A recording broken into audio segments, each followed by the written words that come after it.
G'day guys, Greg here. I wanted to just run through with you just an interesting situation where the Aussie dollar is at the moment, you know, um, and just show you the different sorts of scenarios we could have with regards to looking at a long-term chart and looking at a shorter-term chart, and where you can sort of get conflicting views as to what's happening in the market. Now this is, as I said, the Aussie dollar. We'll look at the daily and we'll work our way down, and I'll explain to you what I'm talking about. So here, as you can see, I've got the 50% fib retracement level on the Aussie dollar, from obviously this point here down to this point, and it's retraced right up and it's hit smack bang on the 50% fib level, which is always a significant area to keep note of whenever you're trading the market, especially on the large time frames. So here we've also got the 200 moving average, which is also something that is of interest, to any trader that knows about the 200 moving average. Price seems to, always have a reaction around this level, or this moving average. Now, if we look also, we've got a bullish engulfing pattern which is formed on the daily, which suggests that we're looking at a longer term, short term move. On the RSI below, you can also see that they're showing overbought area as well, which also heightens the suggestion that we could see a move down. So if we just look, I'll go down to the 1 hour, and I've sort of played around a bit here, and and we'll have a look. Now, if you're a longer term trader, well then you'll focus on the daily, and also in the 4 hour as well. But I like to look at short term moves, and I base my trades off the 1 hour and go from there. So here is the 1 hour, and as we can see, we've got a trend line here that's it's been respected. Here we've got 1 point here, 2, 3, and overnight Australian time, we have a 4th point being touched, and we've shown a nice couple of rejection candles there, which is of interest, and prices have moved up. Now, also looking at this, we are looking at some sort of falling sort of wedge pattern. We could call this another consolidation type pattern. But when you look at the 1 hour chart, and you can see the short term trend, well, it's obviously not too short term, because if you scale back to the daily, you'd notice it there as well. But we've got the trend line here, which validates, because we've got this bounce off here as well. And so if we were to look at the daily, we would say, okay, we're looking to trade short. Whereas on the 1 hour, everything is showing us that we could be looking at a move in the upward direction. So it'll be interesting to see what happens here. But also, we'll look at, here's this 200 moving average, which also on the 1 hour price seems to respect it. And also, these are my 3 moving averages I use, so just don't take too much interest in sort of that. It's I'm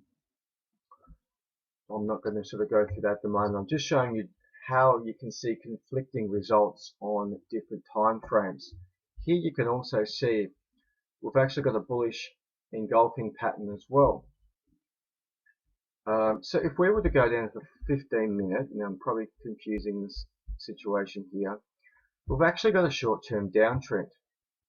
So this is really interesting, because if this sort of reflects what's happening on the larger time frames. So if we were to look back, okay, on the daily, we've got a really nice short scenario set up with the bullish engulfing. The 50% fib level has been touched, plus we've got overbought on the RSI, which is something probably really shouldn't look too much into. And then when we go to the 15 minute, we can see we're in a short-term downtrend. So the situation is here. You have to sort of look at different scenarios and what can actually happen. So if we were to go, okay, let's look at the 15 minute here. So if we're going to only trade on the 15 minute, this is what we look for. So we've got a short-term downtrend. We can see that because we've got three touches of this lower this trend line here. And also, if you're a Fibonacci fan, which I am, you'll notice that the 50% fib level has been breached twice. Now, that to a degree is a move that you know, in most cases would be short. Now, this could go up and it could go down. So this is why it's important to be able to really analyze the situation at hand and see what you know, scenarios can happen, and when the market reacts to those particular situations, then you can act upon your analysis of what you've already done. So if we were to look at this and say, okay, we've got a 50% fib retracement on the 15-minute chart, and we've also got a little double top there. Plus we've got, you know, price sort of hovering over this, you know, short-term trend going down here. So we could see a move short. And if a few other things panned out, well then we could look at going short. But if we were to go back to the 1 hour and we were looking here and go, okay,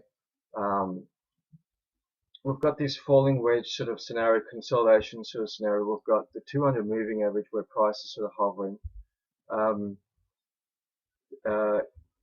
It all sort of, we've also got this rejection here. We've also got the trend line, the major trend line here. We've also got what we call consolidation. Now, if I just remove all these from the scenario, sorry, I've got divergence. Sorry, so divergence, if you're not familiar, it's when we've got, in this case, one low here followed by another low. It's also heightened the fact that we've got the trend line here. And if we look at the RSI, we've either got level or 2 points here to the level, or it's pointing in upward direction. Here's another scenario here, which was absolutely perfect. But that's not what we're really looking at the moment, just showing you that. So there's certain things here which can suggest the price will go either way. So this is why it's really important to do your analysis and act upon your analysis when the market does what it's going to do. And if you can really do your analysis, like I go through, I've got my pad, laid out what I'm looking at on the larger time frames, and we work down, and then I planned on, okay, we are going to do this if this happens, or we'll go short if this happens. Now, always look at the longer time frames because they seem to be more valid than the shorter time frames. So I just wanted to show you that because it's, you know, for newer traders it can be challenging on knowing, you know, what direction the market will go, and that's when people start to guess and allow their emotions to get involved, which you know, that's when we start to look at losers, losses, and you know, all that sort of stuff, and jumping in when markets turn, when they think they're going to turn, when you've gone in a different direction, and all that sort of stuff. So it would be interesting to see what happens, but I just wanted to you know, shoot that little vid and just explain that to you, and just to show you why it's important to do your analysis, because you never know what's going to happen. You just have to react when the market reacts, and you're just reacting with it and stacking, you know, all your you know, probabilities, you know, in the favor of which whatever direction the market's going. So again, Greg here from attitudetrading.com. If you're looking for more additional information on how you can trade successfully using your attitude, feel free to jump over to attitudetrading.com and have a look what I've got to say over there. All right, thank you. I'll chat to you later.